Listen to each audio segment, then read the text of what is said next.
Hey, Grego's here. How are you all? Oh, what do we got here? Yes, you may know me as a combi restorer, but you know, we do delve into other stuff as well. And yes, here we are. What do you want to call this? I've already called it Project Fukkatsu. If you don't know what Fukkatsu means, get your bloody Google out. So yeah, that's Japanese car. Were they made here? Were they assembled here? Or were they full imports? Can't remember. Anyway, I won't say it's before my time, because when this was made I was already well kicking. Yeah, so what do you reckon? I've got to tell you though, this is nothing. You should have seen this car before we started it. So here's the story. What was it, about 3 years ago, 3.5 years ago, something like that. We've decided on a change of scenery, Andrew and I, and decided that we wanted to do work on cars because we love it. We took this one on as a bit of a, not a test car, but you know, it got Andrew's welding up to speed and stuff like that. Like, it was just basically a car where yeah, we could have a play with on it and check a few things out. So of course we thought when we started the business that we would just be doing it part-time, and as soon as I started it blew up and we've been flat out ever since. So poor old Fukkatsu's been in the backyard. I had the blaster book for some time, like years ago, and yeah, so we got this blaster while he was doing another job for me. And of course I didn't even get a chance to prime it, so it will need redoing. But the blasting did reveal some quite a bit of crusty stuff. But it actually looks like it's reasonably complete. And put it this way, most people would have just taken it to the scrap metal and said it ain't worth it. But I said to the owner, I said, we can do it. It ain't going to be a showpiece, but it will be still come up quite nice. And so the repairs began, and we only stitched in a few small pieces here and there on it when we started it all those years ago.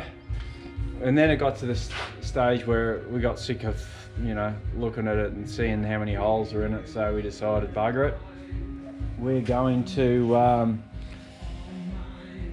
get stuck right into it. So we took it into the factory, as I call it, in Brisbane, and really smashed out the big holes. You got to remember there was like nothing there, no floors there.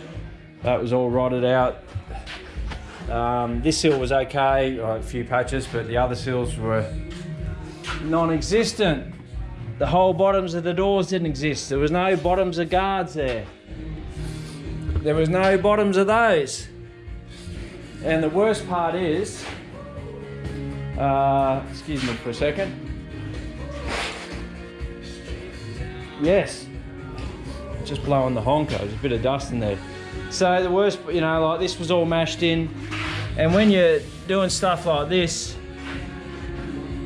we had no reference. A couple of photos on the internet. We didn't have a car we could go and measure next to it. You know, with all the combi stuff that we normally do, we know them, and we know what profile everything is, and you can get all the stuff for it anyway.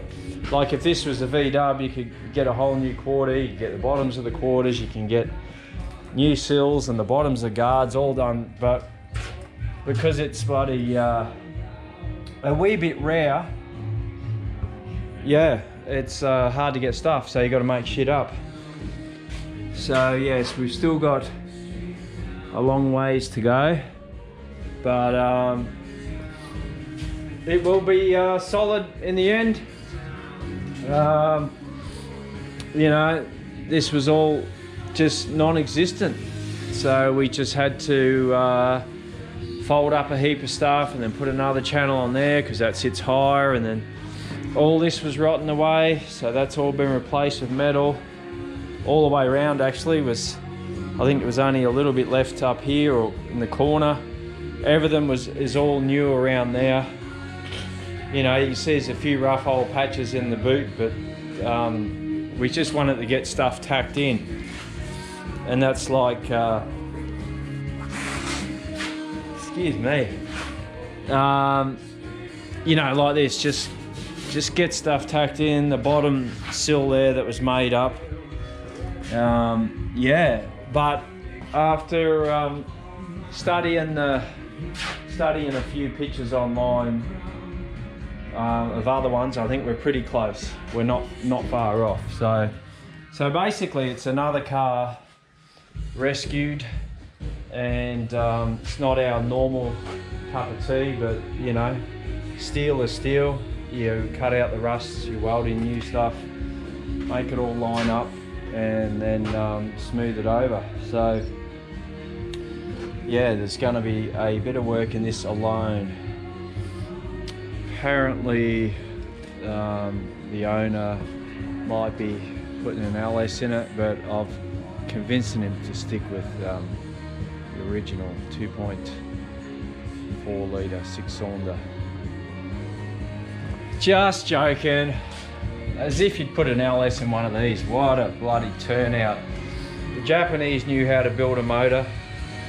Well, they built a lot of shit ones too, but like any company. But yeah, so yeah, it's something a bit different. Rear-wheel drive, even in standard form. She's got bloody plenty of steering lock, so that, you know.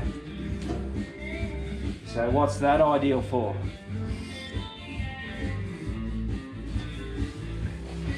Yeah, that's right. Rear-wheel drive, plenty of steering lock. You know what I'm talking about. So yeah, that's so yeah, all the doors are pretty well spot on, well, bodywork wise.